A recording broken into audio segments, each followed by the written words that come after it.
Placing manned planes. They're revolutionizing warfare by allowing us to see and kill from half a world away. And they're making science fiction a reality.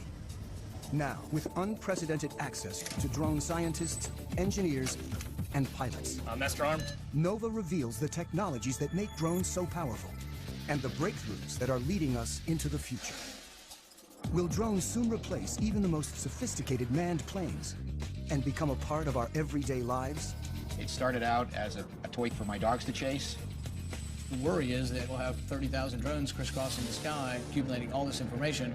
They generate opposition both overseas and at home. I speak out on behalf of the rule of law. Now, enter a new chapter in aviation history as Nova takes you inside the rise of the drones. 3, 2, 1.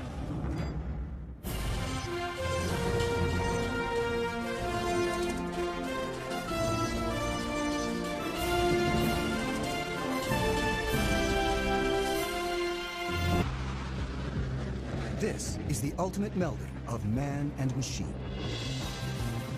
The U.S. has more than 2,300 manned fighter planes. Tiger 2, Dark Star Pictures. And pilots like Matt McDonough have long been our heroes. The best fighter pilots that I've seen are the ones that can make a quick decision when things are happening very quickly. But a revolution is underway as manned planes are replaced by drones. Are we approaching a time when movies like The Terminator become our reality? God, these machines are starting to take over. A time when machines fly, think, and even kill on their own. Drones are aerial robots that carry visual sensors, navigation systems, target acquired, and sometimes even weapons. They come in all shapes and sizes and go by a variety of names. The United States Air Force uses the term remotely piloted aircraft. They are also known as unmanned aerial vehicles, or as the media likes to call them, drones. Already, the Pentagon relies on a family of more than 10,000 drones, usually to spy, but sometimes to kill. Small enough to fit in a soldier's backpack, the 3-foot-long Raven is the most widely used spy drone in the world. The stealthy Sentinel provided crucial intelligence in the raid to kill bin Laden. The killer Predator has flown thousands of missions since 2001. And the giant Global Hawk can stay aloft and spy for up to 35 hours. The military uses drones to support troops on the ground. The CIA maintains a covert drone program to find and target individuals. The government claims drones have helped to eliminate up to 70% of Al-Qaeda's top leadership. They've been so effective, the Air Force predicts nearly a third of its attack and fighter planes will be drones within a decade. Planes can fly longer, they can pull more Gs, they can be more precise when they bomb if a human is not in the cockpit.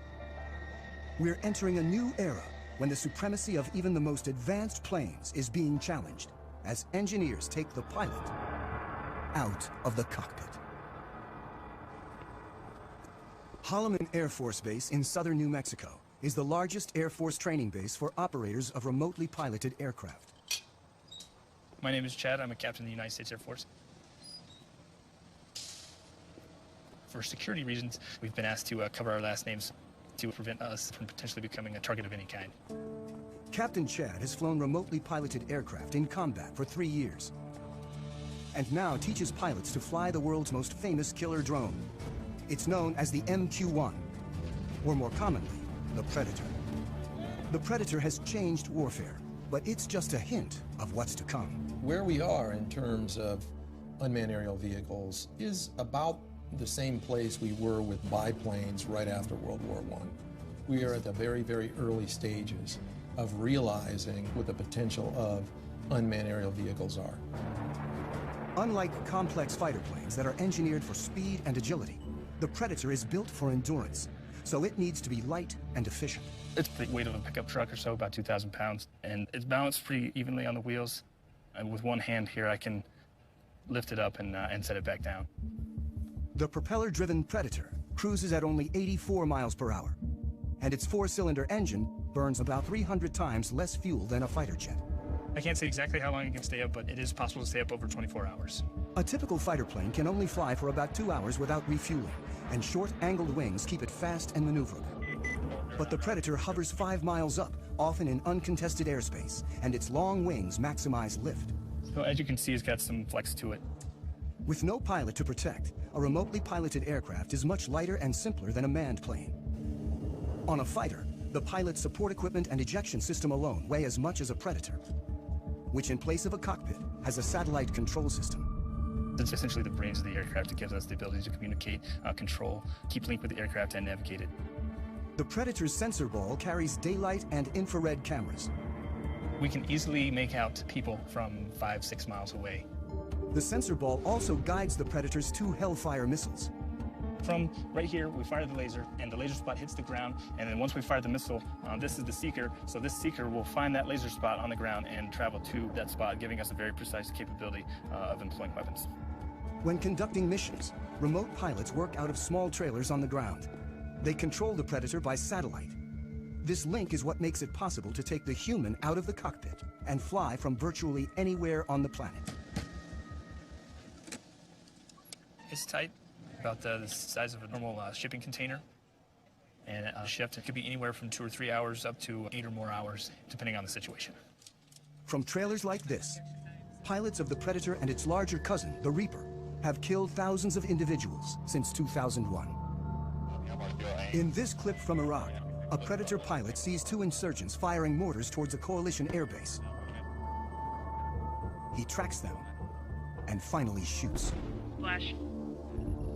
The pilot's role is to support troops on the ground and go after threats while trying to minimize civilian casualties.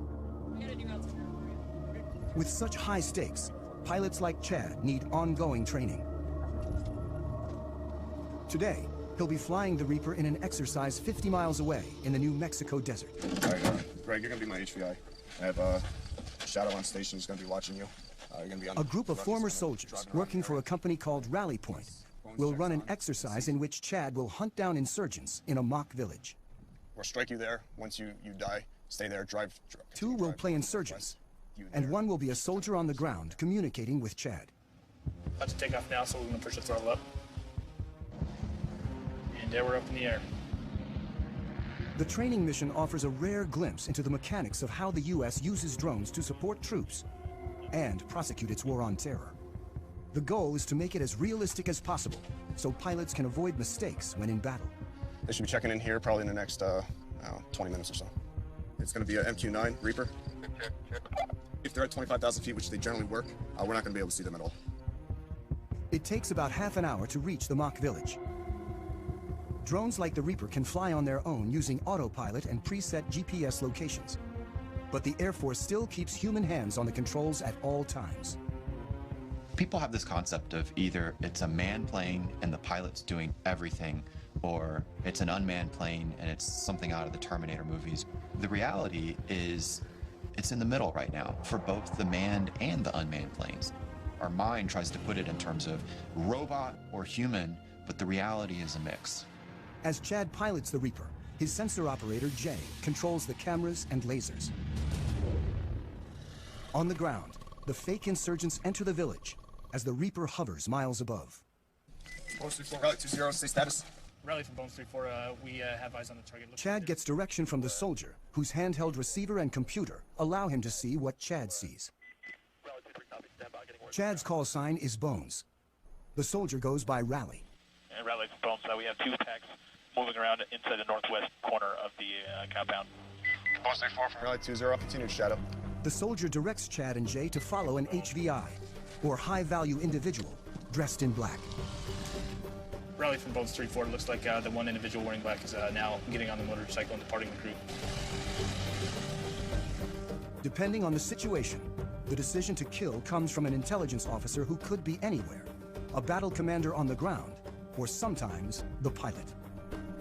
Bones 3-4 from Rally 2-0, looks like that personnel is stopping. Bones 3-4, that's A-firm, that's what we got up here. All right, what I'd like to do is go ahead and prosecute 9-line Bravo 1. Copy. Master armed. The sensor operator targets, using the laser. This will be a run against the target under our crosshairs. 10 seconds to release. Sensor, you ready? Copy. 3, 2, 1, rifle. And Bones 3-4, weapons away. 25 seconds time to fight. The Predator uses laser-guided Hellfire missiles. The weapons that can be used operate with an error distance of less than 9 feet. You can put a weapon through a window-sized opening with ease. 5, 4, 3, 2, 1, splash. Raleigh, Bones 09, confirm we have splash standby for BDA. And Bones Riley looks like good splash. Copy, lasers off, and Master Armor is now safe. The efficiency of having a single craft able to find, follow, and eliminate a target like this in real time represents a revolution in warfare. Let's go back to the middle of the last century. During World War II, it took on the order of months to assemble intelligence from a variety of different sources, whether it be airborne, on the ground, to assimilate that information and then determine what targets might be hit. Then it took hundreds of aircraft and literally thousands of bombs to go out and attack a target using that information that had been developed over a period of months. Today, with the capabilities all wrapped up into one vehicle, the Predators and the Reapers in particular, you can accomplish that find, fix, finish cycle in a matter of single-digit minutes. Before the Predator, the military had to design separate aircraft for intelligence gathering and attack. Reconnaissance was key, and after World War II, engineers built ultra-sophisticated spy planes. They went faster and higher than ever before to make sure the pilots and the information they gathered didn't fall into enemy hands. The SR-71 was triple sonic. In other words, it go over Mach 3. Max recorded altitude was 85,200 some feet, and there's several of us that have gone higher than that. Pilot Tony Bevacqua is one of a select group of men to fly the SR-71, a titanium spy plane built during the height of the Cold War that could take photos of the ground with 12-inch resolution from 90,000 feet. Literally faster than a rifle bullet. Even missiles were too slow to catch it. I was the first person in the SR-71 get shot at, and it was over Hanoi. You got an airplane that's going 2,300 miles an hour, and it's very, very difficult to even come close. They figure that the missile exploded about a mile below me, and we're in and out of there in no time. Thank God. The cost of such speed was that the SR-71 needed to be refueled every 2 hours. But there was a slower alternative called the U-2. Bevacqua is one of only 12 pilots to have flown both operationally. I was very proud of being a U-2 pilot because of what we have done and what we're still doing. It's just a magnificent platform, does excellent reconnaissance. Still widely used today, nearly 60 years after its introduction, pilot endurance limits U-2 flight time to 12 hours. It's pretty demanding on their bodies. They have to wear a special high-altitude suit for it, and then it wipes them out for a good couple of days. It fatigues them quite a bit to go that high. Manned spy planes are not only limited by human endurance, they also bring the risk of pilot loss. In 1960, Bevacqua's friend, Francis Gary Powers, was shot down while flying a U-2 over the Soviet Union. It was a propaganda field day for the Russians. Powers' cover story was that he was on a meteorological flight. Frank Powers tried to say it was a weather flight, but there was miles of film. And so it was easy to discern what he was doing. Khrushchev denounced the United States with every epithet in his vocabulary. He summarily rejected all attempts of the West at reconciliation. Powers was imprisoned in Russia for more than 2 years, creating a major international incident and clearly demonstrating the need for unmanned spy planes. It was a development from the pilotless aircraft principle. Guidance was by radio from an accompanying aircraft. After reaching altitude... As early as World War II, once at altitude, airplanes could be controlled by radio signals after the pilot bailed out.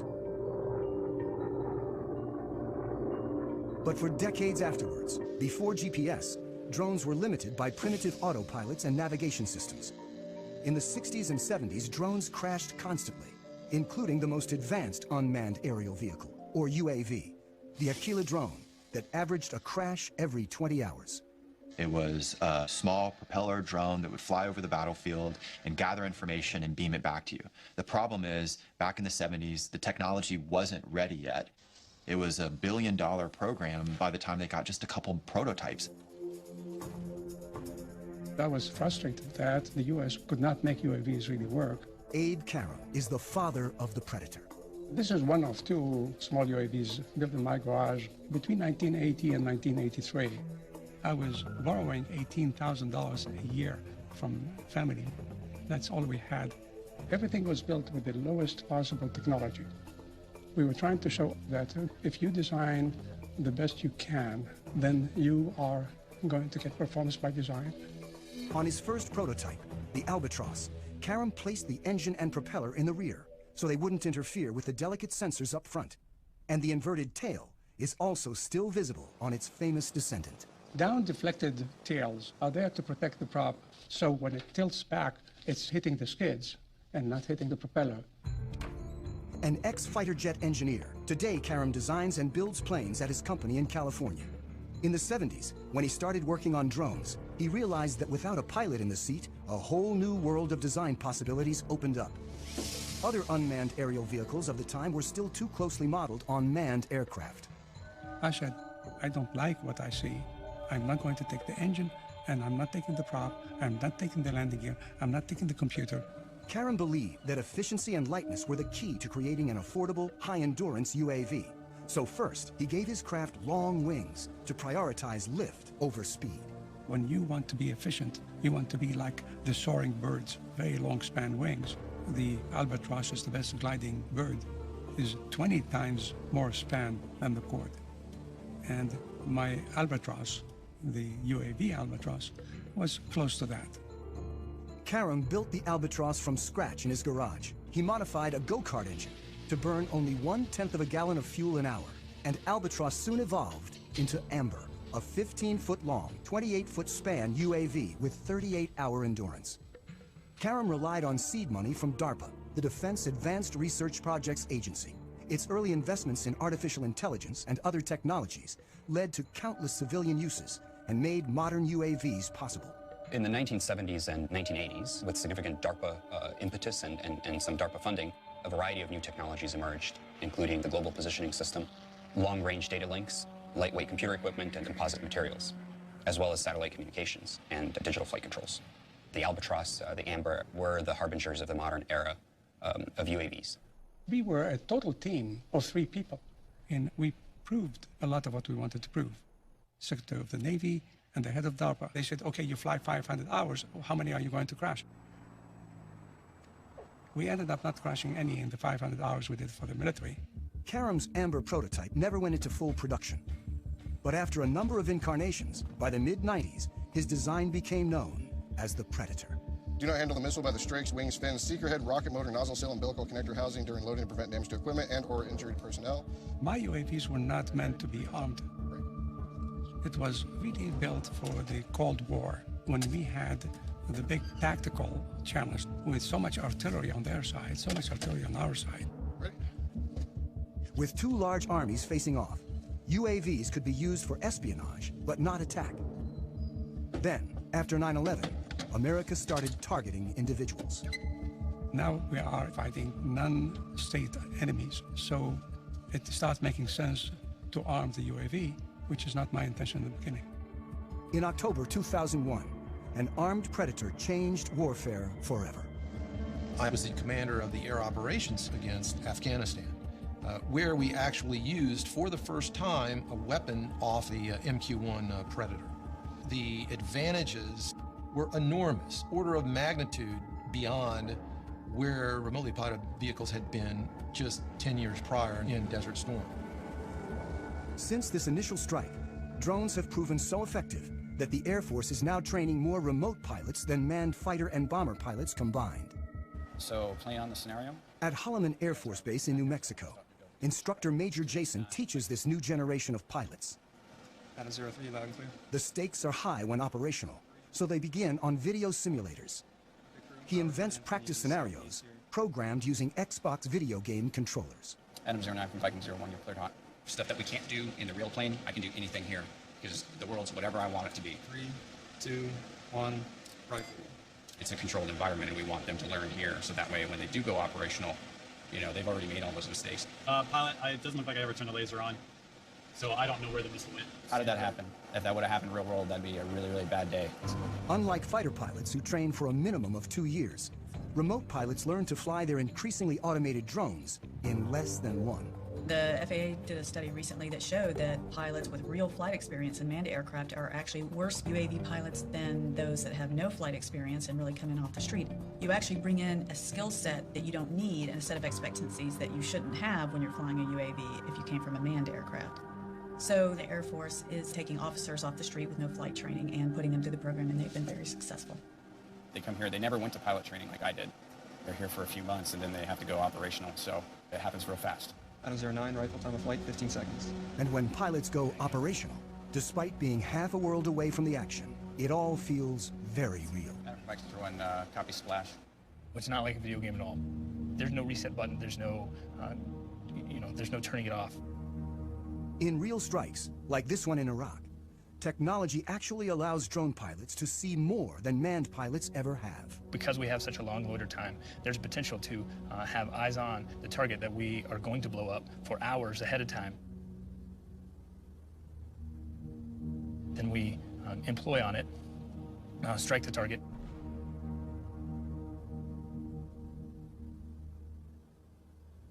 And then stick around for another few hours to watch what happens afterwards. And you have to stay there and then stay plugged in and stay focused on the destruction that you just caused from your aircraft. In 2012 alone, the U.S. carried out hundreds of drone strikes across 4 countries. Afghanistan is the only publicly authorized war, while strikes in Pakistan, Somalia, and Yemen are covert CIA operations performed without putting American lives on the line. The technology has enabled us to set aside some of the risk factors of sending a pilot in harm's way. So it's meant that we've conducted a lot more strikes that would have been more problematic if we were using manned systems. The U.S. claims drones have decimated al-Qaeda's top leadership while causing limited civilian casualties. But the facts are hard to come by. We know fairly well how many strikes are occurring. What we don't know is the details, who the targets were, whether they were actually eliminated, or whether some other people were killed, because verification is very difficult. There are no fully reliable counts of civilian deaths, but some critics claim that as many as 30% of those killed in the broader drone wars are civilians, and that the strikes turn people against the U.S. and violate international law. After more than 10 years of attacks, the U.S. officially acknowledged its use of drones to target al-Qaeda members in April 2012, when presidential advisor John Brennan gave a speech. The United States government conducts targeted strikes against specific al-Qaeda terrorists, sometimes using remotely piloted aircraft, often referred to publicly as drones. He was met with a strong reaction. Hundreds of innocent people we are killing with our drone strikes in Pakistan and in Yemen and Somalia. They deserve an apology from you, Mr. Brennan. I speak out on behalf of the Constitution, on behalf of the rule of law. I love the rule of law. I love my country. You are making us less safe by killing so many innocent people around the world. Shame on you. Thank you. It's very critical that the U.S. public understand what is happening with the use of this technology, because it is being done in the name of the United States. Drone technology enables America to strike virtually anyone, anywhere with ease, regardless of national boundaries. We've seen this deep controversy that surrounds these strikes in places like Pakistan or Yemen or Somalia, and a whole new series of questions for international law. The fact that you're not flying a human being across a national boundary still makes it an invasion of a country. We've entered an era where we are conducting an array of operations using unmanned systems that in a previous generation we would have called war, and we would have treated like war. When you're conducting more than 300 airstrikes into a country, you're conducting the equivalent of at least an air war campaign, but we don't call it that now. Drones can strike with pinpoint precision, but their visual sensors are limited in ways that can lead pilots to make mistakes. As they stand now, the limitations they have with the Predator is not being able for the pilot to look around and see what's going on. When the operator zooms in to see detail, it's like looking through a soda straw, and the pilot loses the broader picture. These individual little small sensor balls could generally see only a very small area on the Earth, even if you're up at 20,000 feet. I can't look out and see that maybe there's something else going on outside and around me. So the crew's grasp of the situation can be limited. And when they zoom in, they sometimes lose sight of key details on the ground. This secret 2010 transcript, obtained by journalists through the Freedom of Information Act, reveals what can go wrong. While supporting forces on the ground, a Predator team mistook a convoy of Afghan civilians, including women and children, for militants. The pilot asks, "Is that a rifle?" The answer is, "Can't really tell." After hours of monitoring, the ground commander calls in a strike. And 23 civilians die, in part because of limitations of the sensors. But engineers are working to create new sensors that can see more in greater detail than ever before. Today, we've developed sensors that can watch with an all-seeing eye and see an area about the size of a small city, all at one time. This is the next generation of surveillance. For the first time, we actually have from the government to show the basic capabilities. It is important for the public to know that some of these capabilities exist. Engineer Yanis Antoniadis designed the new sensor, known as Argus. With 1.8 billion pixels, it's the world's highest resolution camera. Argus fits inside this pod that attaches to the belly of a UAV. But because much of the work is classified, we can't see the sensor itself. Because we are not allowed to expose some of the pieces that make up the sensors, so you get to look at pretty plastic curtains. Also known as Wide Area Persistent Stare, Argus is the equivalent of having up to 100 predators look at an area the size of a medium-sized city at once. This image was taken 17,500 feet above Quantico, Virginia, and covers 15 square miles. This whole image is at a very, very fine resolution. So if we wanted to know what is going on in any spot along this image, say near this building at this intersection, we can generate a moving image that shows what's going on in the area. Simply by touching the screen, Antoniadis has opened up a window showing a detailed area, while still maintaining the broader context. And everything that is a moving object is being automatically tracked. The color boxes represent that the computer has recognized the moving objects. You can see individuals crossing the street. You can see individuals walking in parking lots. There's actually enough resolution to be able to see the people waving their arms or walking around, what kind of clothes they wear. And you could pick the location of where you produce these images anywhere in the entire field of view. Antoniadis can open up to 65 windows at once and can see objects as small as 6 inches on the ground. From even 17,500 feet, the white thing that you see flying around is a bird. Argus streams live to the ground and also stores everything, 1 million terabytes of video a day, which is the equivalent of 5,000 hours of high-definition footage. So you can go back and say, I would like to see what happened at this particular location 3 days, 2 hours, 4 minutes ago, and it could actually show you exactly what happened as if you were watching it live. To create the world's highest definition camera, Antoniadis needed to design a new imaging chip. But DARPA, the project's funder, wanted to move fast and keep costs down. So he borrowed technology that most people have in their pockets. Inside this cell phone, okay, we find a tiny little camera. So if you were to take off the majority of it, you'd be left with an imaging chip. If you were to take 368 of these and make a big mosaic out of them and start shooting images, now you have Argus. Unlike the Predator camera that limits field of view, Argus melds together video from each of its 368 chips to create a 1.8 billion pixel video stream. This makes it possible to zoom in and still see tremendous detail. Whether Argus has been deployed in the field is classified. I'm not at liberty to discuss plans with the government, but if we had our choice, we would like Argus to be over the same area 24 hours a day, 7 days a week.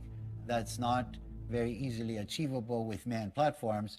This is where UAVs come in, and they're absolutely the perfect platform. Argus may be mounted on an armed UAV like the Predator, a long-range platform like the giant Global Hawk, or a development craft called the Solar Eagle that may someday stay aloft for years at a time. The U.S. Air Force right now has the ability to archive every single video that comes out of every single UAV. We're moving to an increasingly electronic society where our movements are going to be tracked. While technologies like Argus are expanding the reconnaissance power of UAVs, unmanned aircraft remain vulnerable in other ways. The Air Force's large drones still crash more often than manned planes. The $100 million Global Hawk is nearly 3 times more likely to crash than the U-2 it was designed to replace. Even if there's no pilot to lose, when a drone goes down, it can still be a problem. It doesn't take a thermonuclear brain surgeon to figure out that if you are operating a highly advanced, technologically capable system, that you'd prefer not for it to fall into adversary hands. In 2011, an American spy drone, the RQ-170 Sentinel, was lost over Iran. There was a problem with the aircraft, and it landed in an area it shouldn't have landed in, and that's about all I'm going to say. The Iranians claim they hacked into the drone's control system and took over the craft. And in theory, it is possible to take over any computerized system. You could never call up Maverick in his F-14 if the movie's, Top Gun, and you say, Maverick, Talk to me, Goose. recode all American jets as Russian jets.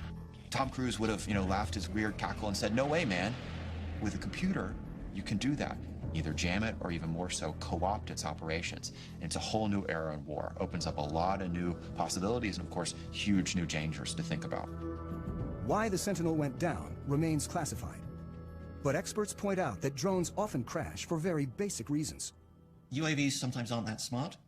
Their self-diagnosis isn't all that smart. And by the time they have a problem, it's too late. You lose the link, lose power, and you're gone. Control can be lost for a number of reasons. When Reaper pilot Chad simply banks too sharply, he loses the satellite link. Uh-oh. The picture freezes, and he's momentarily flying blind. That was me turning. He quickly levels the craft and restores the link. I was turning aggressively, and it had trouble keeping up the satellite link. There is a degree of vulnerability involved with remotely piloted aircraft that have a command link, or they're actually operated by operators, that you can overcome by having a human in the cockpit. Dark Star, football. If for some reason I all of a sudden hear an increase in airspeed, I start to feel a roll, and I'm not intending for that to happen, well, something is going wrong, and I now need to make sure that I'm doing what I need to be doing. Unlike manned planes, drones depend on control links that can be lost, or potentially, as may have happened with the Sentinel, even taken over by the enemy. But what if a craft could operate on its own, free of any links, and even make its own decisions? In a lab at the University of Pennsylvania, Vijay Kumar is funded in part by the military to create autonomous drones that don't need external links, and like us, can sense their environment. What you see on this robot are these two chips here, which are essentially rate gyroscopes. These play the same role as the semicircular canals in the human body located near the ears, which essentially tell us orientation. So the rate gyroscopes that are on board can actually measure these angular velocities at thousands of times a second. This chip here is the accelerometer, and this allows the robot to sense accelerations in the lateral direction. So these are analogs to the otolith organs that measure acceleration in the human head. When a human pilot feels an unexpected change in acceleration, he knows to adjust the aircraft. And the robots do exactly the same thing. The sensors adjust the craft by changing the relative velocities of the rotors and allow the drones to follow a leader with precision. A fundamental problem in coordinating multiple robots is the ability to maintain formations. What a robot has to do is determine where its neighbors are and figure out what the relative position is, and then monitor that relative separation very carefully. You only need to tell one robot how to move, and the other robots essentially maintain formation by just keeping a specified relative distance. In the figure eight, they come within inches of each other, so they have to combat aerodynamic effects from their neighbors, and they have to have very, very precise control. And all that is done autonomously. The precision of the robots allows them to do some things more quickly and accurately than human pilots can, like predict the movement and the shape of an object and adjust accordingly. In terms of acrobatics, I think it'll be hard to beat what a robot can do. The neuromuscular system in the human body, there may be delays of the order of 80 milliseconds or 200 milliseconds before you actually take an action in response to what you see. Well, robots have this unfair advantage. They can do these computations hundreds of times a second. So your delays are of the order of a millisecond and perhaps even less. In the lab, the drones communicate with a central computer that uses motion capture, an optical system that tracks silver reflective markers on the robots and tells them where they are at all times. But soon it may be possible to cut the cord. And they've already developed another autonomous drone that can go anywhere on its own. The holy grail is to do all of this without any kind of external sensing, without GPS. And in principle, we can do it. These bigger robots actually rely on observations of external features to tell them where they are in the environment. This drone carries a laser rangefinder that determines distance to obstacles and a depth camera that reveals 3D information about the surroundings. They carry on board the processing power, the sensors that are necessary to look at the environment, to reason about the environment. So they can take their relative location and the location of the features to build a three-dimensional map. Well, I'd like to see this technology being used for humanitarian purposes. Imagine there's a 911 call from the building. I think we'll soon have the technology that enables, let's say, 20 UAVs to just swoop through the building and within a minute find out who's in each room and then communicate that to firefighters who are waiting outside. But any technology that you develop, there are always people who are going to use it in ways that the designer never intended them to be used. And the key components of drone technology are already available to virtually anyone. Over there. I got into the hobby about 4 years ago. It started out as a toy for my dogs to chase. I'm pretty obsessed with the hobby. I am currently single, have been for 30 years. No kids. I just live here with my 3 dogs, and I get to spend nearly every night and every weekend working on these things. Corey Brixon of Orange County, California, is one of tens of thousands of drone hobbyists across the country. The basic quadcopter is about $500, which is the frame, the motors, the speed controllers, the electronics that you need. This is actually the GPS sensor, and that's sending the signals out to the satellites. The cameras, as small as they are, they're high-definition footage. Like the Predator, Corey's quadrotor has a programmable autopilot that uses GPS to navigate. He can set locations, altitude, and speed so the craft can fly autonomously. Corey flies for fun, but drones, small and large, are increasingly used domestically for more serious purposes. The Border Patrol searches for illegal migrants with Predators. Police departments are turning to smaller drones for reconnaissance. And thousands of individuals use them for their own, sometimes political, ends. We don't consider ourselves to be animal rights activists. We're investigators. Some of our targets are the pigeon shooters in Pennsylvania, so we had the copter up filming what's going on. There were a couple of shots, and it's slowly losing altitude. And then it takes one more shot, and it's down in the trees. You can hear the shooters start cheering and laughing and all that kind of thing. What they didn't know is that we had more. This incident is the first known shoot-down of a domestic drone, but it may not be the last. The spread of drones has raised concerns about privacy and even led one senator to propose legislation limiting domestic use.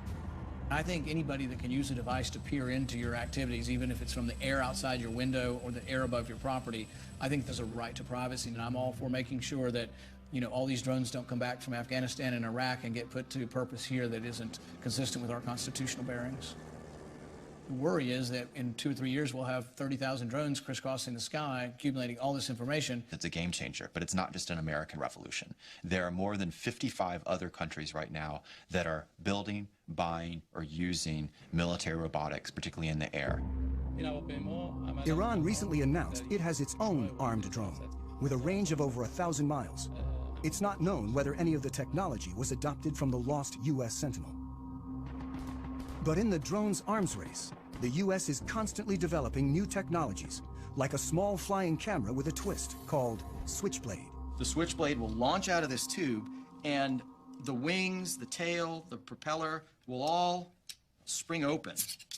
That's why it's called Switchblade. And so when the operator finds the target by looking into the viewing screen, he'll then send a command to the Switchblade that'll enable the Switchblade to basically hone in on that target and detonate its explosive charge upon contact. It's a tool that our customers are very excited about, and it's a tool we think will protect our forces and help save innocent lives. Switchblade's already been deployed, and a killer drone that may someday replace a manned fighter is on the horizon. And it's really about a decade ago, some folks got together and they said, what if we want to put unmanned aircraft on an aircraft carrier? How do we do that? This X-47B prototype is the world's first tailless fighter-sized drone.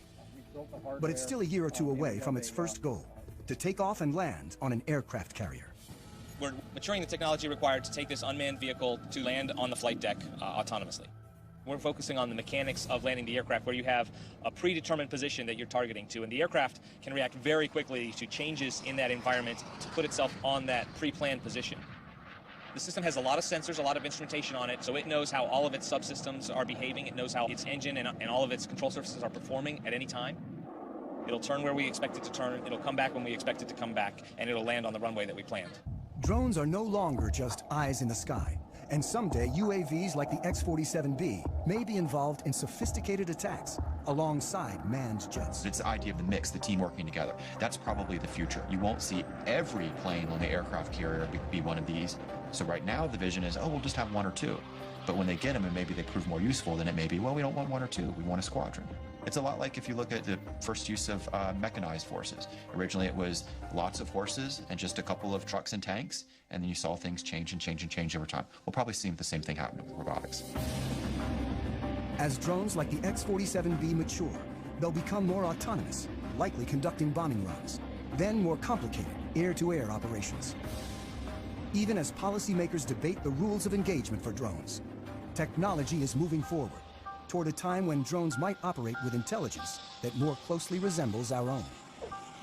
But for now, they can't do what a pilot can. When you get an aircraft like this over hostile territory, you'll have potential targets or threats that will pop up unplanned. So what we haven't done yet is develop the technology that would then react to those unplanned targets or threats. Thank you very much for coming to Pax River today.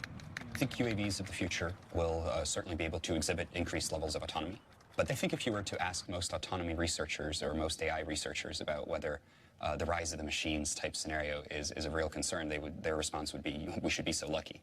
And in fact, if we could get little slivers of that kind of adaptive and cognitive capability into systems, that would be a very significant breakthrough over where we stand today. Repeat flash check. I've flown about 2,000 hours, and the missions that I've flown seldom go as planned. There's a lot of pieces that you cannot plan for. Nothing replaces the human being in a tactical environment, saying what to do next and why not this and why not that. An Airbus 320 with 150 passengers goes into a flock of Canadian geese and needing to land. I can't do it. I'm going on the Hudson. You want to be in a robotic 320 in that situation? Or do you want Sullenberger to land you? Because you can't anticipate everything. This ability to respond to the unknown may be the final hurdle if drones are ever to fully replace manned planes and start making decisions on their own. I think we're far, but let me say, I am the last guy who says, impossible. As human ambition drives innovation forward, the only thing that's certain is that the Predator and other drones of today are nothing compared with what's to come. Ultimately, DARPA's mission is the creation and prevention of strategic surprise. So if we are successful, we will all be surprised. Historically, you look at when the Wright brothers first flew in 1903. 100 years later, we were actually flying remotely piloted aircraft. So we're kind of on the ground floor now. There's nowhere to go but up.